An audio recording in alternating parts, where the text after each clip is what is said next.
जमीन के बदले नौकरी घोटाला मामले में लालू परिवार को झटका लगा है। लालू परिवार पर आरोप तय हो गए हैं। कोर्ट ने एक बहुत बड़ी टिप्पणी भी की है। कोर्ट ने यह माना कि प्रथम दृष्टया ये क्रिमिनल सिंडिकेट की तरह काम हुआ है, लिहाजा आरजेडी प्रमुख लालू प्रसाद के खिलाफ भ्रष्टाचार निवारण अधिनियम के तहत आरोप तय कर दिए गए हैं और इसके साथ ही आईपीसी की विभिन्न धाराओं के तहत उन पर मुकदमा चलेगा। कोर्ट ने लालू प्रसाद के परिवार के सदस्यों राबड़ी देवी, तेजस्वी यादव, तेज प्रताप यादव, मीसा भारती और हेमा यादव के खिलाफ धोखाधड़ी और आपराधिक साजिश के आरोप तय किए हैं। राउज एवेन्यू स्थित विशेष न्यायाधीश विशाल गोगने की अदालत ने आरोप तय किए हैं। कोर्ट ने कहा आरोप गंभीर है और विस्तृत ट्रायल की आवश्यकता। सीबीआई मामले में आगे साक्ष्य रिकॉर्ड करने की प्रक्रिया शुरू होगी। इस मामले में अगली सुनवाई 29 जनवरी को होगी।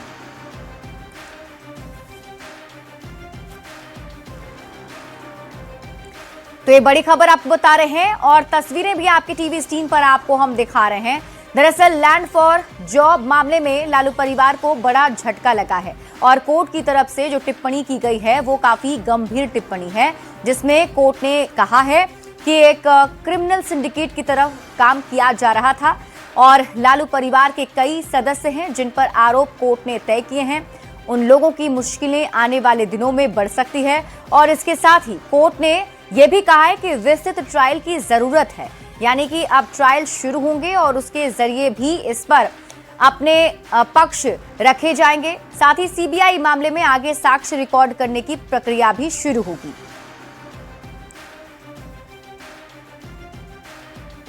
आज राउज एवेन्यू दिल्ली कोर्ट में, सीबीआई कोर्ट में मैटर लगा था लैंड फॉर जॉब, जिसमें माननीय लालू प्रसाद यादव की फैमिली, जिसमें लालू प्रसाद यादव, तेजस्वी प्रताप यादव, तेज प्रताप यादव, राबड़ी देवी, मीसा भारती और हेमा यादव के खिलाफ आईपीसी की धारा 420, 120 बी और 13(1) पीसी एक्ट के तहत चार्जेस फ्रेम हुए हैं और इसमें टोटल 98 अक्यूज थे, जिसमें से 52 अक्यूज के खिलाफ चार्जेस ड्रॉप हुए हैं और 41 अक्यूज के खिलाफ चार्जेस फ्रेम हुए हैं और इसमें 5 अक्यूज पहले ही उनकी मृत्यु हो चुकी है, इसलिए उनके खिलाफ चार्जेस ड्रॉप कर दिए गए। तो अब मामले की अगली सुनवाई कब है सर? अगली सुनवाई फॉर्मल चार्जेस फ्रेम होंगे 29 जनवरी 2026 को। जमीन के बदले नौकरी देने का जो मामला था, इस मामले में सीबीआई कोर्ट से लालू परिवार को एक बड़ा झटका लगा है। लालू परिवार इसके साथ साथ कई अन्य आरोपियों को कोर्ट ने दोषी माना है। इस मामले में आज कोर्ट के द्वारा चार्ज फ्रेम किया गया। इस वक्त में मैं राउज एवेन्यू कोर्ट में हूं और जिस तरह से राउज एवेन्यू कोर्ट की अगर बात करें तो यहां पर सीबीआई की जो विशेष कोर्ट है, इस मामले पर सुनवाई करते हुए 41 आरोपियों के खिलाफ आरोप तय करने का आदेश दिया है। इसके साथ ही 52 आरोपी डिस्चार्ज हुए हैं और इस मामले में अगली जो तारीख है सुनवाई के लिए वो 29 जनवरी इस मामले में अगली तारीख मुकर्रर की गई है सुनवाई के लिए। बात करेंगे 29 तारीख को, जब कोर्ट में इन तमाम आरोपियों की पेशी होगी तो कोर्ट के द्वारा पूछा जाएगा कि आपके खिलाफ जिस तरह से चार्ज फ्रेम किया गया है, क्या आप इस मामले में आप अपने आप को दोषी मानते हैं या नहीं मानते हैं, इस मामले में उनसे पूछा जाएगा। दूसरी तरफ देखा जाए, आज कोर्ट में जिस तरह से जमीन के बदले नौकरी देने का जो मामला था, इस मामले में पिछले काफी समय से सीबीआई के द्वारा इस मामले की तफ्तीश की जा रही थी और इस मामले में तफ्तीश के बाद 103 आरोपियों के खिलाफ सीबीआई के द्वारा चार्जशीट फाइल किया गया था। हालांकि इस मामले की सुनवाई के दौरान में 5 आरोपियों की मौत भी हो गई। तो उसके बाद जिस तरह से अन्य आरोपी हैं, उस आरोपियों के बारे में कोर्ट को जानकारी दी गई। निश्चित तौर पे लालू परिवार के लिए एक बड़ा झटका होगा और कहा जा सकता है कि आने वाले दिनों में जब 29 तारीख को जब इस मामले में अगली सुनवाई होगी तो किस तरह से कोर्ट के सामने ये अपनी बात रखते हैं, देखना लाजमी होगा। वीडियो जर्नलिस्ट विकास के साथ शंकर आनंद, न्यूज़ 18 इंडिया, दिल्ली।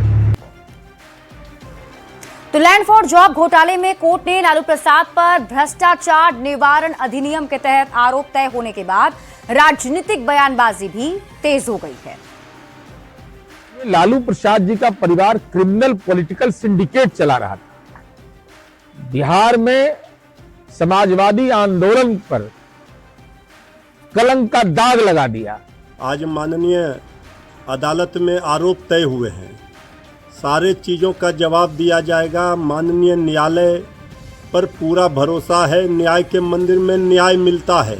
आज अदालत के फैसले ने एक बार फिर साबित कर दिया है कि लैंड फॉर जॉब घोटाला कोई राजनीतिक आरोप नहीं बल्कि ठोस भ्रष्टाचार का मामला। कोर्ट ने लालू प्रसाद यादव, राबड़ी देवी, तेजस्वी यादव, तेज प्रताप यादव और मीसा भारती के खिलाफ आईपीसी की धारा 120B, 420 और प्रिवेंशन ऑफ करप्शन एक्ट के तहत आरोप तय किए हैं और उनके परिवार के बाकी सदस्यों को मुकदमा लड़ना पड़ेगा और वो अगर वो वाकई इसमें संलिप्त नहीं है तो उन्हें कोर्ट में साबित करना पड़ेगा कि वो संलिप्त नहीं है। ये तो अब उन पर निर्भर है। कोर्ट में सुनवाई के बाद जब तेजस्वी और तेज प्रताप का कोर्ट में लिफ्ट के सामने लॉबी में आमना सामना हुआ तो तेजस्वी यादव ने सिर हिलाकर इशारा किया, लेकिन तेज प्रताप का कोई रिएक्शन नहीं दिखा।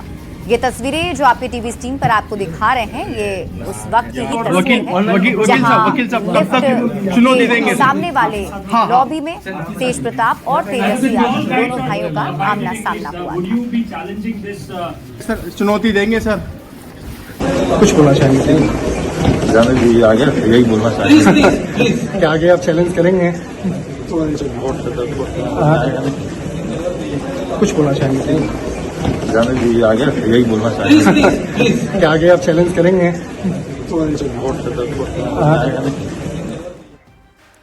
और इसी बीच रुक कर लेते हैं बड़ी खबर की ओर। रांची से आपको इस वक्त ही बड़ी खबर बताते हैं जहां हेमंत कैबिनेट की बैठक में 30 प्रस्ताव पर मुहर लगी है।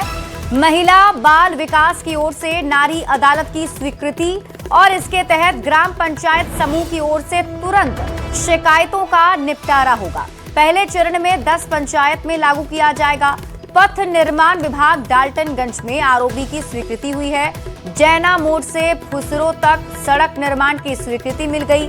चौपारण चतरा पथ के निर्माण की स्वीकृति भी हो गई है। बोकारो नवाडी सड़क का चौड़ीकरण मरम्मती किया जाएगा। इसे भी आज कैबिनेट में पास कर लिया गया है। बजट सत्र 18 फरवरी से 19 मार्च तक चलेगा। ये प्रस्ताव भी पास हुआ है। केंद्र प्रायोजित मिशन शक्ति के तहत संचालित नारी अदालत योजना के कार्यान्वयन हेतु योजना की स्वीकृति। इसमें जो मिशन शक्ति योजना कार्यान्वित है, समेकित योजना है, उसी के तहत एक कंपोनेंट संबल है जिसके तहत विभिन्न योजनाएं आज के दिन कार्यान्वित है, जो वन स्टॉप सेंटर, ये भी आपका इसी के अंतर्गत है। और नारी अदालत के तहत ग्राम पंचायत स्तर पर महिलाओं द्वारा जो छोटे प्रकृति के उत्पीड़न, तोड़फोड़ या अधिकारों के हनन से संबंधित जो मामले होते हैं, उनके त्वरित निवारण हेतु महिलाओं के समूह द्वारा जिनका चयन किया जाएगा, उनके द्वारा इसकी सुनवाई की जाएगी। और न्यूज़ 18 संवाददाता निरंजन अधिक जानकारी के साथ जुड़ गए हैं। निरंजन, आज हेमंत कैबिनेट की बैठक में 30 प्रस्ताव पर मुहर लगी है। कई अहम बातें भी शामिल रहीं। नारी अदालत की बात को जरा आप समझाएं। झारखंड कैबिनेट की बैठक में 30 प्रस्तावों पर मुहर लगी है। इसमें सबसे महत्वपूर्ण अगर हम बात करें तो पथ निर्माण विभाग में कई सड़कें हैं और सबसे महत्वपूर्ण है कि जमशेदपुर और रक्षा शक्ति विश्वविद्यालय में शैक्षणिक गैर शैक्षणिक को लेकर, उसके बाद महिला बाल विकास द्वारा नारी अदालत की स्वीकृति मिली है। इसमें त्वरित कार्य को निष्पादन को लेकर के स्वीकृति दी गई है और प्रयोग के तौर पर पहला चरण में झारखंड के कई जिलों में 10 पंचायत में यह लागू किया जाएगा।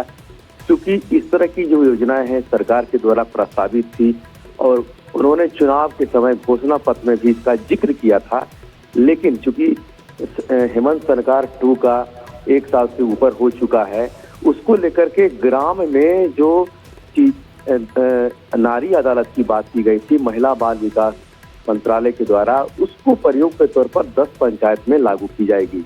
और सबसे महत्वपूर्ण जो कैबिनेट में प्रस्ताव हुए हैं उसमें जो विधानसभा का बजट सत्र 18 फरवरी से 19 मार्च तक लागू होगा, जो विधेयक की स्वीकृति मिलती है और राज्य का जो बजट होता है आम बजट, वो पेश किया जाता है। वहीं इसके अंतर्गत आपको मैं बता दूं कि सरायकेला में एक कृषि विभाग के द्वारा राजकीय पशु प्रजनन केंद्र की स्थापना भी करनी है और वहीं सड़क निर्माण को लेकर के जो चल रहे हैं कई योजनाओं। ठीक है निरंजन, आप इस खबर पर नजर बनाकर रखिए। शुक्रिया इस अपडेट के लिए। बढ़ते हैं आगे बात अगली खबर की। इस वक्त की बड़ी खबर आपको बताते हैं। तेज प्रताप यादव की लालू प्रसाद से मुलाकात हुई है। मीसा भारती के आवास पर तेज प्रताप यादव पहुंचे, जहां पिता लालू प्रसाद से उन्होंने मुलाकात की। तेजस्वी यादव के निकलने के बाद तेज प्रताप यादव मीसा भारती के आवास पहुंचे। चूड़ा दही का न्योता तेज प्रताप यादव ने अपने पिता लालू प्रसाद को दिया है और जब वो बाहर निकले तो उन्होंने कहा कि आशीर्वाद ले लिए हैं। सब लोगों को निमंत्रण भेजा जा रहा है। चूड़ा दही का इनविटेशन दे दिया मैं। उम्मीद है कि लालू जी आएंगे आपके चूड़ा दही के भोज में। बाद आपको देने आएंगे सर? क्या नहीं आएंगे। जेजेडी को आगे बढ़ाने के लिए भी आशीर्वाद मिला है आपको?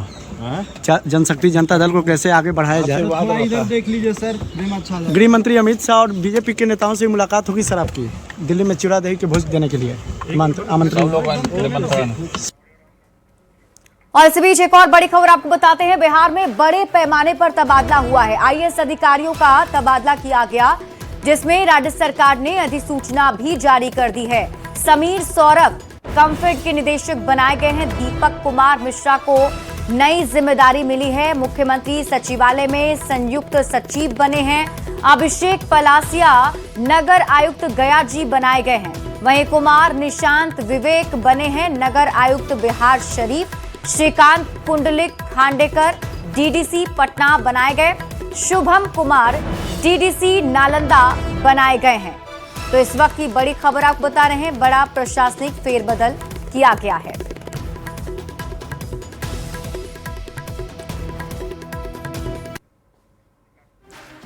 बढ़ते हैं आगे और बात अगली खबर की। कड़ाके की ठंड में भी मुख्यमंत्री नीतीश कुमार एक्शन में हैं और आज सीएम जेपी गंगा पथ पर सौंदर्यीकरण का जायजा लेने के लिए पहुंचे थे। गंगा किनारे हो रहे कामों को देखकर अधिकारियों को उन्होंने कई दिशा निर्देश भी दिए और इससे पहले भी औचक निरीक्षण के दौरान उन्होंने नगर निगम द्वारा तैयार किए हुए दुकानों को बेहतर करने की सलाह दी थी। उनके निर्देश के बाद जेपी गंगा पथ के किनारे लगे सभी दुकानों को हटाया गया और अब नए सिरे से दुकानों को तैयार कर फिर से लगाया जाएगा। औरंगाबाद से बड़ी खबर मिल रही है। रफीगंज में ध्वस्त हो गया पुल। हाईवा के चढ़ते ही पुल ध्वस्त हो गया। बराही बाजार के पास की घटना बताई जा रही है। पुल के पिलर में हाईवा फंसा और हाईवा में सवार लोग लेकिन बाल बाल बच गए। हाईवा में सवार लोगों का रेस्क्यू किया गया। ये तस्वीरें आपकी टीवी स्क्रीन पर आपको दिखा रहे हैं उस पुल की, और इसी पुल के जरिए हाईवा क्रॉस कर रहा था और तभी देखिए अचानक पुल जो है वो धंस गया है और हाईवा का पिछला हिस्सा जो है वो पूरी तरह से धंसा हुआ है। इस हाईवा पर कई लोग भी सवार थे। अच्छी बात ये रही कि लोगों की जान बच गई है, सभी बाल बाल बच गए हैं, लोगों का रेस्क्यू किया गया है। भागलपुर से आपको बड़ी खबर बताते हैं, जहां झोला छाप डॉक्टर पर गंभीर आरोप लगे हैं। यूट्यूब को देखकर महिला का ऑपरेशन करने का आरोप डॉक्टर पर लगा है। मामला कहलगांव का है और जानकारी के मुताबिक ऑपरेशन के दौरान ही महिला की मौत हो गई, जबकि बच्चा सुरक्षित है। घटना के बाद से इलाके में सनसनी मच गई, जिसके बाद परिजनों के साथ ग्रामीणों ने डॉक्टर के क्लिनिक के बाहर महिला के शव को रखकर जोरदार हंगामा किया।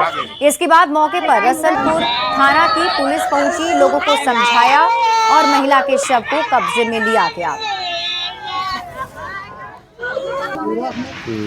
और आशा कार्यकर्ता को भी हम ये सूचना देना चाहते हैं कि उसके माध्यम से भी पेशेंट को जहाँ जहाँ डॉक्टर है वो लोग रिपोर्ट देता है कुछ अपना फायदा लेके। तो आपका ये सब स्पष्ट करना कि ये यूट्यूब देखकर ये इन्होंने ऑपरेशन किया था? जी सर। कौन डॉक्टर है सर? हमको बताइए, अगल बगल है किसी से पूछिए क्या नाम है, कहाँ से है। मेरा घर बगल में ही, लेकिन हम नहीं जानते। पहले जानते थे कि यहाँ डॉक्टर बैठता है। डिग्री वगैरह कुछ नहीं?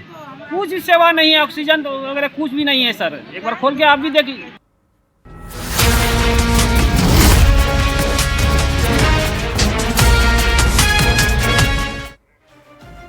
और अब बात लॉ एंड ऑर्डर की करेंगे। पटना से बड़ी खबर है। डीजीपी विनय कुमार ने बड़ा बयान दिया है। बिहार में अपराध की घटनाओं में कमी आई है। उन्होंने कहा कि दूसरे राज्यों से बेहतर बिहार का रिकॉर्ड है और अपराध रोकने में हम लोग कामयाब हुए हैं। वर्दी में आपराधिक छवि बर्दाश्त नहीं की जाएगी। डीजीपी ने कहा बर्खास्तगी भी होगी और वैसे लोग जेल भी जाएंगे। समस्तीपुर में जहरीली शराब कांड पर भी डीजीपी का बयान सामने आया। उन्होंने कहा कि एफएसएल की टीम को एक पाउच मिला है और सभी पहलुओं की साइंटिफिक तरीके से जांच जारी है। समस्तीपुर में आप लोगों को बता दूं क्योंकि एक व्यक्ति की मृत्यु हुई है, उसमें कल पूरा समस्तीपुर में जांच की गई है। तो एक देसी शराब का एक पाउच भी मिला है, उसका हम लोग विश्लेषण के लिए 2 लैब में भेज रहे हैं कि उसमें क्या है, किस प्रकार से हुआ है। तो ये ज़्यादा नहीं, एक व्यक्ति की उसमें मृत्यु हुई है, उसमें किस प्रकार से हुई है उसकी जांच की जा रही है। अगली खबर आपको गया जी से बताते हैं, जहां जम्मू तवी एक्सप्रेस पर पत्थरबाजी करने वाले युवक को रेल पुलिस ने गिरफ्तार कर लिया है। आरोपी युवक का नाम मोहम्मद आरिफ है, जो कटारी इस्लामगंज के मस्जिद के पास का रहने वाला है। आरोपी को कोर्ट में पेशी के बाद जेल भेज दिया गया है। युवक के पत्थरबाजी करते वीडियो भी सामने आया है। जब युवक ट्रेन पर पत्थरबाजी कर रहा था, उसी समय एक युवक ने उसका मोबाइल से वीडियो भी बना लिया। जो युवक वीडियो बना रहा था उस पर भी पत्थर चलाए गए। आरोपी युवक का कहना है कि उसे चलती ट्रेन से किसी ने कमेंट किया, उसके बाद उसे गुस्सा आया और उसने पत्थर चला दिया। उसे माफ कर दिया जाए, वो अब ऐसा नहीं करेगा। ये तस्वीर आपको दिखा रहे हैं। आरोपी युवक की पहचान चंदौती थाना क्षेत्र के कटारी इस्लामगंज के मस्जिद के पास रहने वाली 23 वर्षीय मोहम्मद आरिफ के रूप में हुई है। पत्थर क्यों मारा? सर मुझे गाड़ी पर से कोई कुछ बोला था तो मुझे बहुत गुस्सा आ गया सर, तो हम गुस्सा में 2 पत्थर गाड़ी के ऊपर मार दिए सर। अब दोबारा ऐसा गलती नहीं करेंगे सर, हमसे गलती हो गया, हम अपना गलती को सुधारेंगे, दोबारा ऐसा गलती नहीं करेंगे सर। नहीं करेगा? नहीं करेंगे सर, हमसे गलती हो गया। और इसी बीच एक और बड़ी खबर आपको बताते हैं। पटना से बड़ी खबर है, जहां बिहार में बड़े पैमाने पर आईपीएस अधिकारियों का ट्रांसफर किया गया है।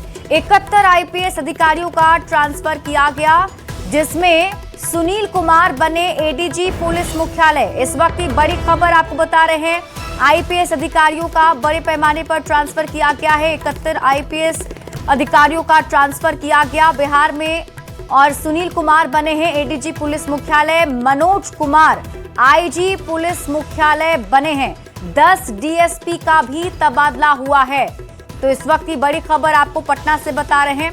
और आपको बता दें कि बड़े पैमाने पर आईपीएस ऑफिसर्स का भी ट्रांसफर किया गया है, जिसमें अब सुनील कुमार को एडीजी पुलिस मुख्यालय की जिम्मेदारी दी गई है। मनोज कुमार आईजी पुलिस मुख्यालय बने हैं। न्यूज़ 18 संवाददाता अमित कुमार अधिक जानकारी के साथ जुड़ गए हैं। अमित, और क्या अपडेट?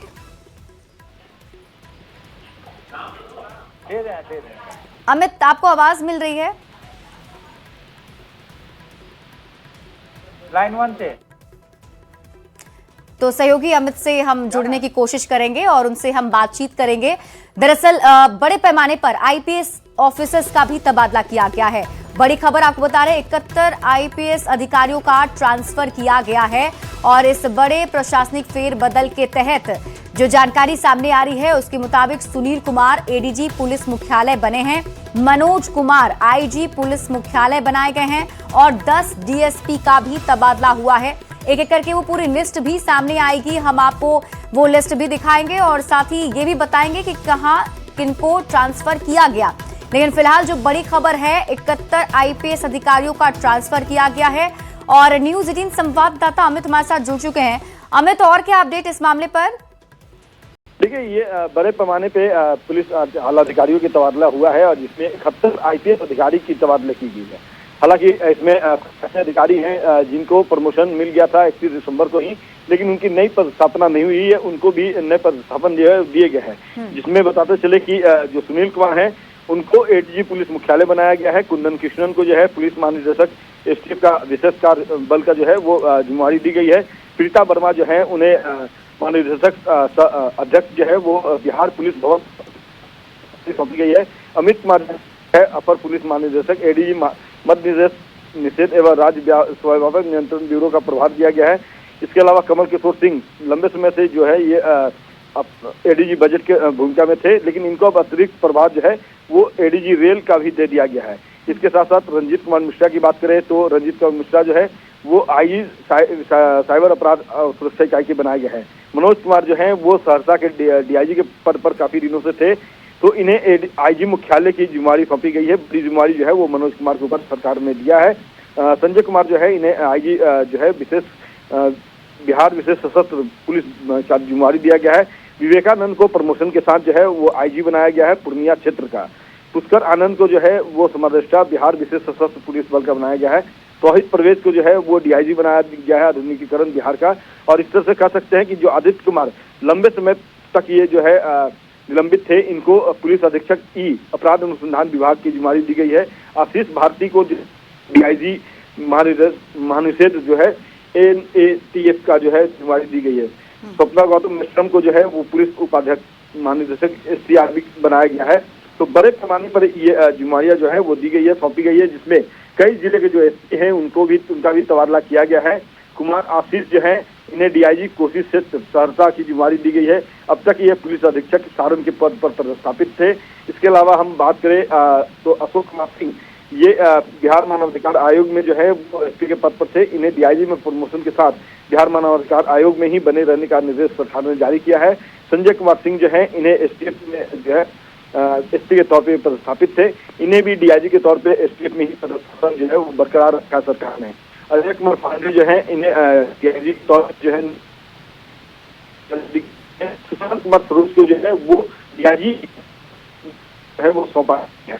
जो है इन्हें जो है वो बनाई गई है। मनोज कुमार तिवारी जो है इन्हें डीआईजी मिथिला क्षेत्र का जिम्मेदारी दिया गया है। ये अब तक एसपी जो है सिवान के पद पर पदस्थापित है। तो इसके अलावा हम बात करें रामाशंकर राय की बात करें तो इन्हें भी डीआईजी ERSS का जिम्मेदारी दिया गया है। दिलनवाज अहमद काफी सख्त पुलिस अधिकारी माने जाते हैं और इनको जो है डीआईजी जो है बिहार विशेष सशस्त्र पुलिस 14 की जिम्मेदारी दी गई है। इसी तरह से अगर हम बात करें जितेंद्र कुमार को पुलिस अधीक्षक अररिया बनाया गया है। कांतेश मिश्रा को बढ़िया पुलिस अधीक्षक जो है मुजफ्फरपुर की जिम्मेदारी दी गई है। संतोष कुमार को पुलिस अधीक्षक किशनगंज की जिम्मेदारी दी गई है। विनय तिवारी को पुलिस अधीक्षक गोपालगंज की जिम्मेदारी दी गई है। हृदय कांत को जो है पुलिस अधीक्षक आतंक निरोधक दस्ता यानी कि STS की जिम्मेदारी दी गई है। तो कह सकते हैं कि बड़े पैमाने पर आज दोपहर में जहां IAS अधिकारियों के तबादले किए गए थे, वहीं शाम होते होते जो है बड़े पैमाने पे 71 IPS अधिकारियों का फेरबदल किया गया है, जिसमें विनीत कुमार को जो है वरीय पुलिस अधीक्षक सारण का जिम्मेदारी दिया गया है। मनीष कुमार को जो है पुलिस अधीक्षक भी विशेष शाखा में जिम्मेदारी दी गई है। ललित मोहन शर्मा के उन्हें बिहार विशेष सशस्त्र पुलिस 1 का जिम्मेदारी दिया गया है। सागर कुमार जो किशनगंज के एसपी थे उन्हें पुलिस अधीक्षक पटना यानी कि यातायात एसपी के तौर पर पदस्थापित किया गया है। वैभव शर्मा जो एसपी थे उनको पुलिस अधीक्षक साइबर अनुसंधान व अभियान आर्थिक अपराध इकाई में पदस्थापित किया गया है। पूरन कुमार झा को जो है पुलिस अधीक्षक सिवान बनाया गया है। नवजीत सिमी को जो है पुलिस अधीक्षक अरवल बनाया गया है। आलोक को जो है पुलिस अधीक्षक डी बनाया गया है अपराध अनुसंधान विभाग में। इसी तरह से अजय कुमार को जो है समझौता BMP 5 की जिम्मेदारी सौंपी गई है। अंजनी कुमार को जो है पुलिस अधीक्षक विशेष कार्यबल अभियान यानी कि STF की जिम्मेदारी दी गई है। रवीश कुमार को जो है समझौता बिहार विशेष पुलिस 13 की जिम्मेदारी दी गई है। तो कह सकते हैं कि बड़ा तबादला है और सरकार कहीं ना कहीं चाहती है कि लॉ एंड ऑर्डर की जो स्थिति और बेहतर हो और इसीलिए हर साल वैसे 21 दिसंबर को ये तबादलों का जो सूची है वो आती थी, लेकिन इस बार ये तबादले की सूची नहीं आई है। तबादले की सूची जो है आज 9 जनवरी को आई है। आज ही DGP ने दोपहर में जब प्रेस कॉन्फ्रेंस वो किए थे तो उन्होंने बताया था कि अपराध का ग्राफ जो है वो काफी संतोषजनक है, काफी नीचे गया है और आगे और भी प्रयास होगा कि अपराध नियंत्रित रहे। हालांकि 0 अपराध जो है वो संभव नहीं है, लेकिन पुलिस महकमे का प्रयास रहेगा कि बेहतर जो है ऑर्डर रहे और इसके लिए जो भी कार्रवाई है जो भी है वो सरकार स्तर पर किए जा रहे हैं। पुलिस अधिकारी भी ले रहे हैं कहीं न कहीं बड़ी तस्वीर जो है फेरबदल की वो सामने आई है। जी बिल्कुल अमित, और ये बड़े पैमाने पर प्रशासनिक फेरबदल एक तरीके की प्रक्रिया है जो कि निभाई जाती है, हर बार की जाती है, लेकिन क्या इस फैसले पर अब तक कुछ रिएक्शंस भी सामने आए? कैसे इस फैसले को देखा जा रहा है? देखिए ये तबादलों का एक सिलसिला है। हर साल जैसा हमने पहले बताया कि 31 दिसंबर को अधिकारियों को फेरबदल किया जाता है। नए साल के शुरुआत से नई जिम्मेदारियां जो है वो सौंपी जाती है, लेकिन इस बार जो है वो कुछ कारणों से जो है 22-23 IPS अधिकारियों का जो है प्रमोशन मिला, लेकिन उनको नई जगह पर स्थापन नहीं हुई थी।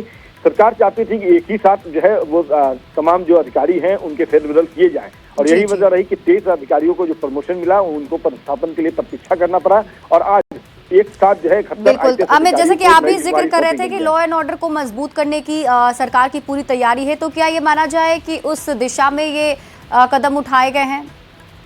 देखिए निश्चित तौर पे ये अधिकारियों का फेरबदल जो है वो वैसे तो एक विधिक जो है वो प्रक्रिया है, लेकिन कहीं न कहीं जो अधिकारी हैं वो जो करते हैं उनको फील्ड से वापस दूसरी जगह पे बुलाया जाता है, और जो अधिकारी बेहतर कार्य करने वाले हैं उनको वापस से फील्ड में भेजा जाता है। तो उसी के अंतर्गत ये तस्वीर जो है वो सामने देखने को मिली है। जैसे आप देख सकते हैं अपराजित जो है वो एसपी ग्रामीण पटना में इनको जहानाबाद की जिम्मेवारी दिया गया है। विक्रम सिहाग जो है वो प्रतिस्थापन की प्रतीक्षा में थे, उन्हें वैशाली के पुलिस अधीक्षक बनाया गया है। तो निश्चित तौर पे सरकार ने सोच समझ करके बेहतर पुलिस व्यवस्था, बेहतर कानून व्यवस्था के लिए इन अधिकारियों को नई जिम्मेवारी सौंपी है। ठीक है अमित, आप इस खबर पर नजर बनाकर रखे, शुक्रिया इस अपडेट के लिए।